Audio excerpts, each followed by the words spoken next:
بلال صدیق کمیانہ نے D I G captain retired Syed Ahmed Mubeen شہید کی قبر پر حاضری دی، پھولوں کی چادر چڑھائی اور فاتحہ خوانی کی۔ اس موقع پر شہید کے درجات کی بلندی کے لیے دعا بھی کی گئی ہے۔ تقریب میں شہید کے اہل خانہ کے علاوہ وقاص نذیر، اطہر وحید اور دیگر سینئر پولیس افسران بھی موجود تھے۔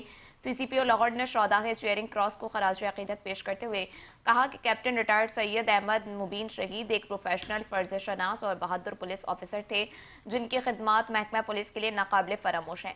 یاد رہے کہ D I G captain retired Syed Ahmed Mubeen شہید، S P Zahid Muhammad Gondal, A S I Muhammad Amin, head constable Ismat Ullah اور ہیڈ کانسٹیبل ندیم تنویر نے فروری 2017 کو 13 فیصل چوک مال روڈ پر دہشت گرد حملے میں جام شہادت نوش کیا تھا۔ بلال صدیق کمیانہ کا کہنا تھا کہ شہداء محکمہ پولیس کی شان ہے، ان کا مشن وطن کا تحفظ اور قیام امن ہے جو جاری اور ساری رہے گا۔